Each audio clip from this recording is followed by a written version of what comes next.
నమస్తే, welcome to cube TV. నేను గిరిజ. ఇవాళ మనతో పాటు ప్రముఖ ఆధ్యాత్మికవేత్త, భారతీ శంకర పీఠ వ్యవస్థాపకులు, బ్రహ్మశ్రీ తిరుపతి మూర్తి అవధాని గురువుగారు ఉన్నారు. వారితో మాట్లాడేద్దాం. గురువుగారు నమస్కారం. ఓం శ్రీ మహాగణాధిపతయే నమః. గురువుగారు, నదీ స్నానం అనగానే ఖచ్చితంగా సంకల్పం చెప్పుకొని నదీ స్నానాన్ని ఆచరించాలి అంటారు. మరి ఆ సంకల్పం అది అందరికీ తెలిసి ఉండదు. బ్రాహ్మణులుగా అది మీకు బాగా తెలుస్తుంది. సో మిగతా వాళ్ళకి ఈ సంకల్పం నదీ స్నానానికి వెళ్ళినప్పుడు ఎలా చెప్పుకోవాలి, చెప్పకుండా చేస్తే గనక ఆ నదీ స్నానం యొక్క ఫలితం దక్కదు అంటారు. సో మరి సంకల్పం చెప్పుకునే విధానం ఏంటి గురువుగారు? ఇక్కడ మనం అర్థం చేసుకోవాల్సింది నదీ స్నాన ఫలితం అని కాదమ్మా, రుగ్మతులను తొలగించుకోవటం. ఓకే, ఇందాక మనం ఒక వీడియోలో ఒక విషయం చెప్పుకున్నాం. నదీ స్నానం ఆచరించటము వలన శరీరం లోపల మొత్తం శుద్ధి అవుతుంది అని. అవును, చెప్పారు. ఎలా శుద్ధి అవుతుంది? గంగా గంగేతి యోబ్రూయాత్ యోజనానాం శతైరపి ముచ్యతే సర్వపాపేభ్యః విష్ణులోకం సగచ్చతి అంబత్వా దర్శనాన్ముక్తి నజానే స్నానజం ఫలం స్వర్గారోహణ సోపాని మహాపుణ్య తరంగిణి విశ్వేశం మాధవం దుండిం దండపానించ భైరవం. ఇట్లా శ్లోకం ఉంటుంది.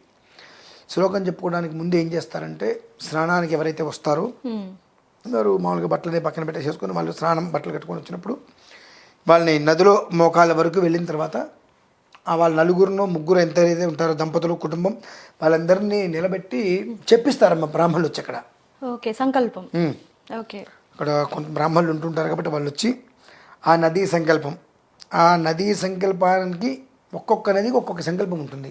అన్నింటికి ఒకటే కాదమ్మా, మన ఇష్టం వచ్చినట్టు చెప్పుకోవడం కాదు. ఓకే ఓకే, ఒక్కొక్క నదికి ఒక్కొక్క సంకల్పం ఉంటుంది. ఆ సంకల్పం వాళ్ళ చేత చెప్పిస్తారు. చెప్పించిన తర్వాత కొన్ని దోషాలకి సంబంధించి సంకల్పాలు ఉంటాయి. సర్వప్రాయశ్చిత్తాలు, జీవప్రాయశ్చిత్తాలు, మహాప్రాయశ్చిత్తాలు. ఇట్లా ఏ నదికి ఏ ప్రాయశ్చిత్తం ఉంటుంది అనేటువంటి విషయం ఆ ప్రాయశ్చిత్తానికి ప్రత్యేకంగా వాళ్ళ చేత చెప్పించడం జరుగుతుంది. అందులో ఎన్ని రకాల దోషాలు వస్తాయంటే అమ్మా, అనుజాగ్రత్తగా వింటే మనం ఎన్ని పాపాలు చేస్తున్నామా అంటే ఖచ్చితంగా ప్రతిరోజు మనం నదీ స్నానం చేసినా పాపాలు పోవా మనకు అనిపిస్తుంది. చేసే పాపాలమ్మా ఎట్లా ఉంటాయి? స్త్రీ ప్రాయశ్చిత్తం చేసినప్పుడు అమ్మాయి చేత అక్కడ మన కాశీ అటు వెళ్ళినప్పుడు ఈ పుష్కరాలకు సంకల్పం చెప్పించినప్పుడు భర్త తోడు లేకుండా పుట్టింట్లో కూడా 3 రాత్రులు ఉండకూడదమ్మా. పెళ్ళయ్యాక పురిటికి వచ్చినప్పుడు మినహాయిస్తే విడిగా భర్త తోడు లేకుండా ఏ గృహానికి వెళ్ళకూడదు. భర్త ఊర్లో లేనప్పుడు తల్లో పూలు పెట్టకూడదు. ఇది కూడా ఒక ఆచారమేనా గురువు గారు? ఆచారం కాదమ్మా, ధర్మం.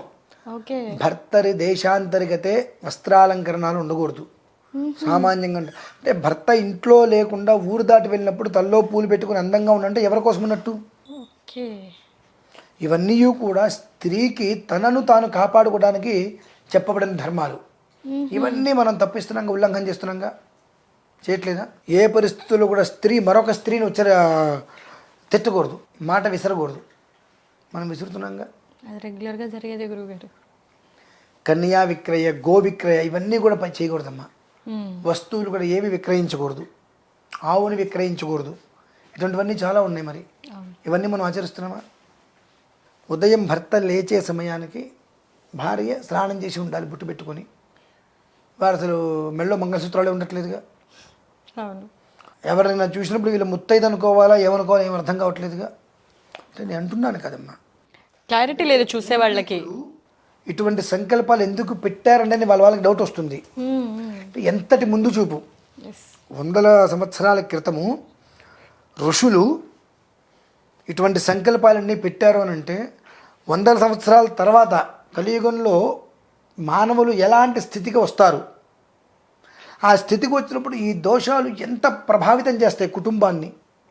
ఆ ప్రభావితం కాకుండా గుడ్డి కన్నా మెల్ల ఉత్తమం అనుకోవాలంటే ఏ సంకల్పాన్ని అనుసరించి స్నానం చేస్తే దోషాలు పోతాయి అని 100 సంవత్సరాల పూర్వమే ఇవన్నీ పెట్టారమ్మ. మరి అంటే గురుగారు, ముత్తైదు అన్న తర్వాత అలంకరణ ఎప్పుడు నిండుగానే కనిపించాలి ఆడది అంటారు. ఉన్నప్పుడు లేనప్పుడు, భర్త లేనిచో ఆమె సాధారణంగానే ఇంట్లో ఉండిపోవాలి. ఓకే, భర్త లేనప్పుడు శిరస్సులో పూలు పెట్టకూడదు, వైభవంగా కనిపించకూడదు.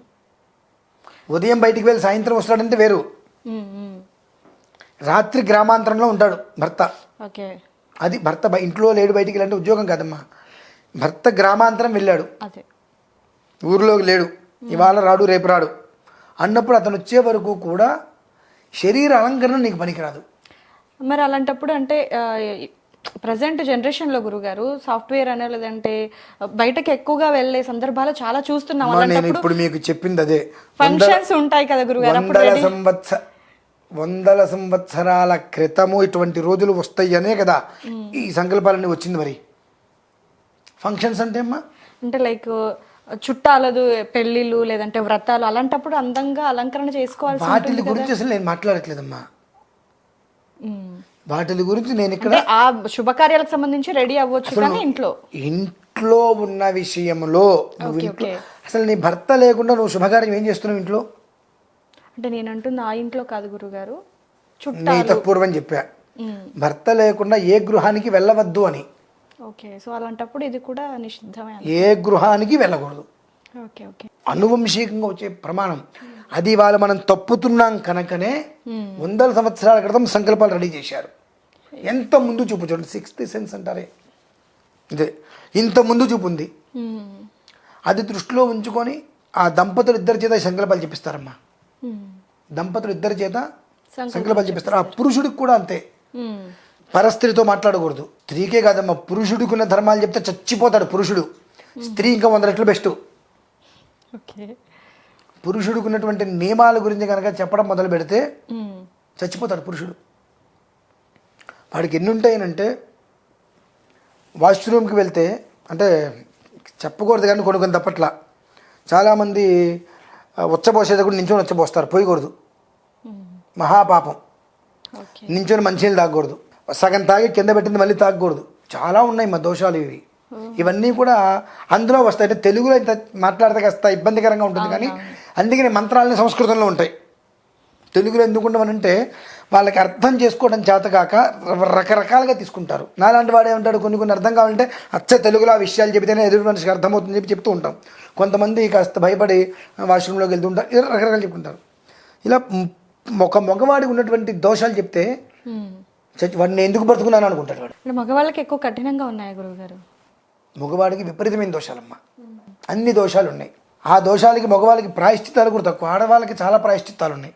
పురుషుడికి ప్రాయశ్చిత్తాలు కూడా లేవు. అట్లా చచ్చిపోతాడు, ఎందుకు పుట్టాడో మగవాళ్ళగా అనుకుంటాడు. అన్నిటువంటి దోషాలు ఏవైతే ఉంటాయో వాటిని నుండి గుడ్డి కన్నా మెల్లతోమంటారు చూసారండి, ఆ రకంగా ఆ కుటుంబం బయటపడి క్షేమంగా ఉండాలి అని అంటే ఎప్పుడు కూడా జీవనది, ఆ నదిలో స్నానం చేయడం అనేటువంటిది ఎందుకు అంటే ఇదే కారణం. ఇన్ని రకాల సంకల్పాలు ఎందుకు చెప్పాలంటే మనమేమీ పొద్దున్న లేచిన దగ్గర నుంచి మొత్తం పుణ్యాలే చేయట్లేదు కదండి, చేసేవన్నీ పాపాలే కదా.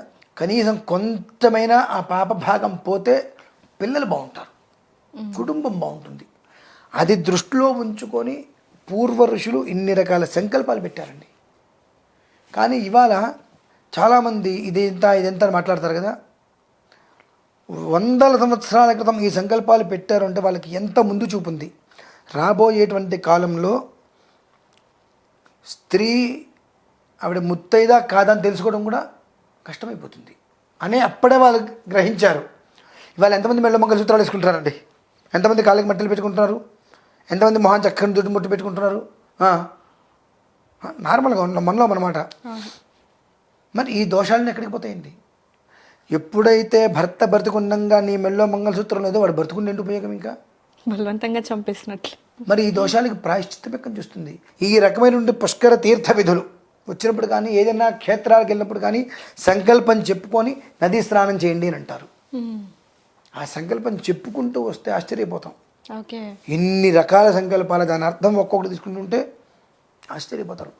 వివాహమైన పురుషుడు సాయంత్రం తర్వాత స్నానం చేయకూడదండి, ధర్మం ఒప్పుకోదు.